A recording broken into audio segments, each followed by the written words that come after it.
Yahoo! Welcome, my beautiful brothers and sisters, to the Aquarian Adepts, my platform, our platform, to become your spiritual server.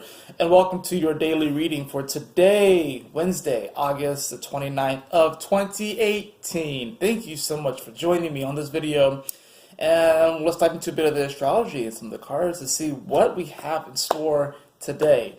A lot of synchronicities with not only the cards that I drew today, but with the energies of today and really the overall week. And even though there's not a lot of exact aspects happening today, not a lot of seemingly on the external major stuff happening, the universe is giving us bits and like small little nuggets of gold, and really is going to be whispering in our ear today about how we can implement this change and how we really can begin to act in our day-to-day life that's going to allow the life that we really want to bring forth and desire to manifest.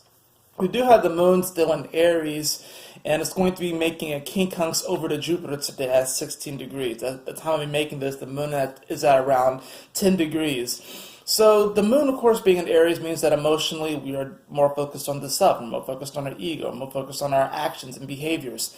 It also means that we may have a tendency to react more if we are triggered emotionally. We may have a tendency to get very riled up, fired up about certain things. We may get very, very passionate. So this could, of course, be perceived as good or bad because there's technically no such thing as good or bad, right? But based off of what people do, what people say, especially since Mercury has gone direct now, and Mercury actually will be making a pretty major aspect later on today, is that people may or may not say things that can trigger you. It may get you really riled up, fired up, and there's definitely a potential to where you may kind of backlash and say certain things if you're not really aware of it or in the right space. So be careful of that, be wary of that, and also know that right now people are really triggered right now just because when the moon is in Aries, it can be a very reactive, sometimes overactive energy. But it makes individuals, especially if you have your moon in Aries, it makes these individuals very, very passionate and fired up about what they enjoy, what they love, and what they stand for and their purpose. So this is also going to be a time, like I said, with the moon being in Aries, being the first sign of the zodiac, it's kind of a bit of an emotional reset in many ways since it's in this spot. But also, this is about still learning emotional intelligence, which I feel like is a theme. One of the major themes of this year is learning and learning to foster and create within ourselves emotional intelligence. We do also, like I said, with the moon quincunxing over to Jupiter, though, at 16 degrees, like I said, I call the quincunx the awkward stare from across the room. It's a strained aspect. These energies don't really see eye to eye. As opposed to an opposition, which is essentially two sides of the same coin, this is like slightly off to the left or to the right. So it's a little bit more, I would even argue that it's a little bit more strained than an opposition, because it's really like two energies that really would not really mesh well in the same room, at least with two opposites. It's kind of like they secretly, the oppositions are like there's two sides of the same coin. And really the thing about quincunxes is that these energies are secretly obsessed with each other, but they trigger each other so much. So the moon being in Aries is going to be quincunxing Jupiter, which is in Scorpio. So this means that emotionally we definitely are going to be more fired up, passionate, and kind of ready to move things forward, maybe even a little impatient. With Jupiter and Scorpio, we're still having to uncover these deeper aspects of ourselves. We're still trying to uncover these deeper treasures that Jupiter is trying to pull out and expand upon this area. So that can make things a little uncomfortable. Jupiter is called a benefic planet, but we have to understand that, Jupiter teaches us lessons as well. Sometimes Jupiter will give us certain experiences that we've asked for, and it turns out that maybe these experiences don't necessarily mesh with our vibration as well as we thought they would. But we still ask for the experience, and Jupiter expands our life so we can experience these things. Right now it's in the sign of Scorpio, which is about expanding our comfort zone. So we may emotionally not feel like we're ready to expand our comfort zone at this time. We might be ready to move things forward. We might be fired up, passionate, wanting to blaze a new path.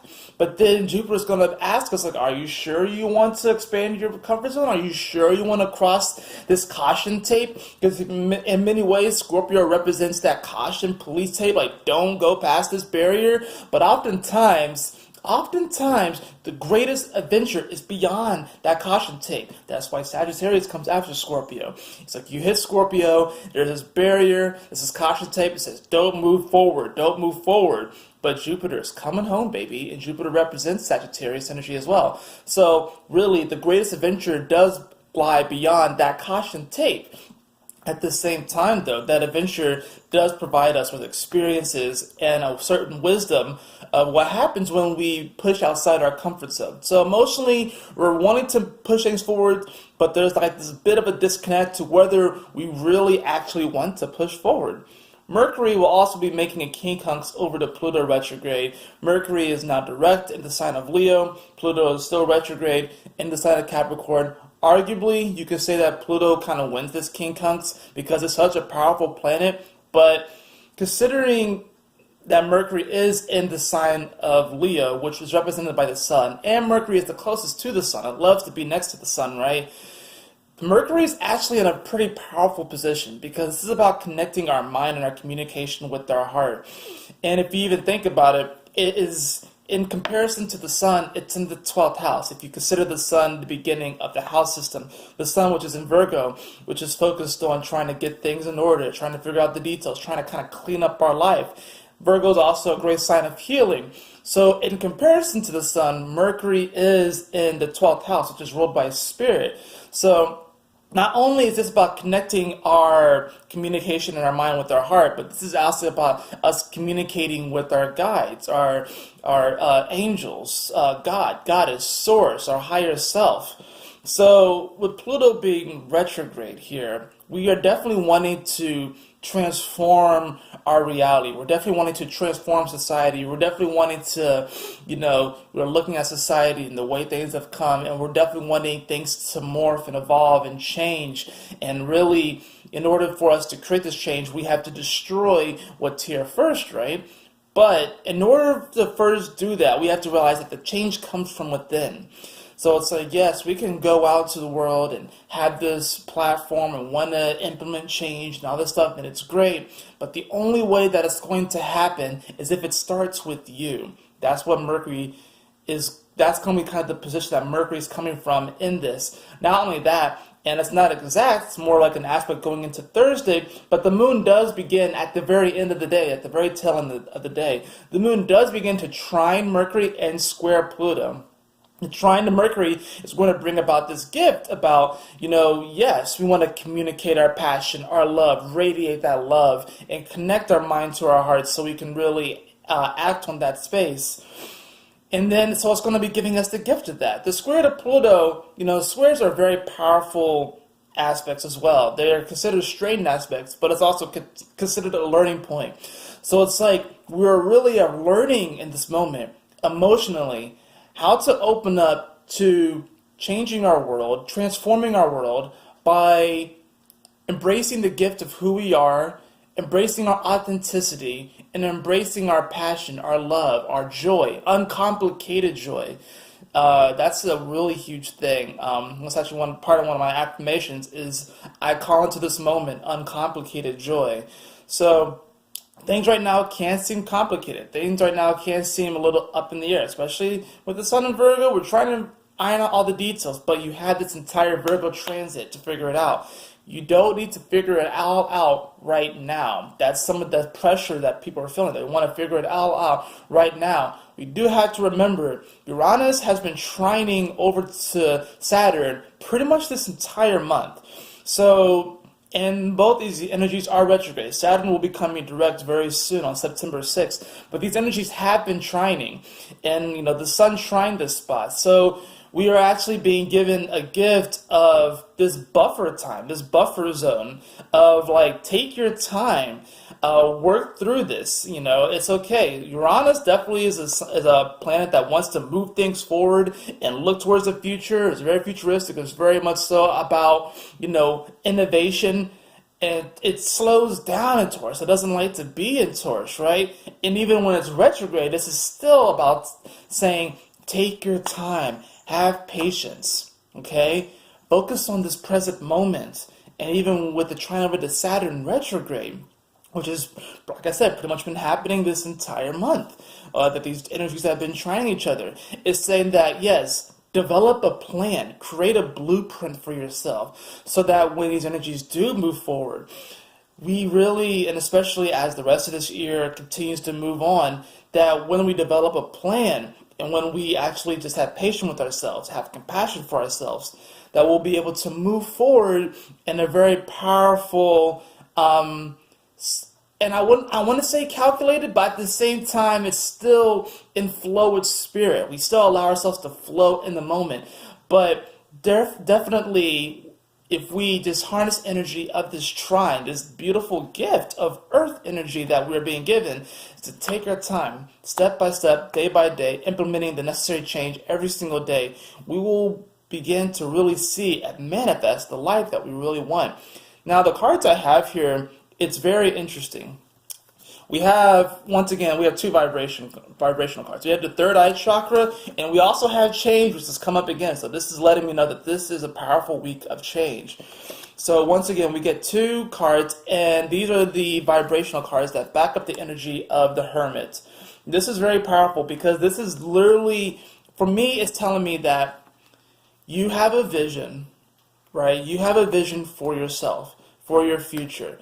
And this eventually does play into the collective vision. But you have a vision for yourself. And you have a path to walk. Nobody can walk this path but you. You have to have the courage to embrace your vision, to embrace your intuition, and to also make, like I said, the necessary changes so you can move forward in a powerful way. Only you can do this. Only you can walk that path. And only you can have that imagination for yourself to create that life. Use your imagination. Use your gifts, tapping into the divine, your psychic abilities. Use it. But only you can do that. There can be outside catalysts, sure. But you are the change that you seek. You are the change that you seek. And the interesting thing about this is that if you look at the numbers, we have the number 6 for the third eye chakra. We have the number 12 for change, which is 18. 1 plus 8 is 9. And then look at that. We also have the Hermit, which is also 9.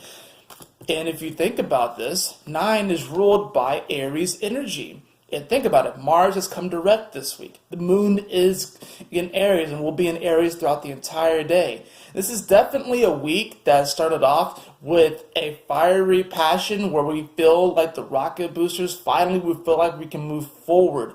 We finally feel like we are moving forward. And yes, we are wanting to open up and to trust other people, but we really need to open up and trust ourselves. We need to trust ourselves that we can change, that we are always changing, that we're always transforming. But we need to trust our intuition, trust our imagination, that it is guiding us in the right direction. You know, all we have right now is this little lamp. And that's okay, because you can be in a mile, like a square mile of just pitch black darkness. And all you need is a little lamp to guide you out of that darkness. You don't need to be able to see so much around you. You don't need to see that much. All you need is that lamp, and you can guide yourself out of the darkness. The only thing that's going to stop you is if you project your fears out into that darkness. That's the only thing that's going to happen. But if you project uncomplicated joy out into that darkness, then, well, the resulting manifestations that come from that will be quite profound and really rock your world. in a powerful way. That is it for your reading today. I hope you all enjoyed it. If you did, please like, share, and subscribe. I would really appreciate it. And if you'd like a personal reading with me, beloved, you can follow the link in the description below to theaquarianadepts.com. I am running a sale right now on all of my services, 25% off. Take advantage of that. And always remember, my beautiful brothers and sisters, to keep moving forward, to stay focused, and Yahoo! Smile often.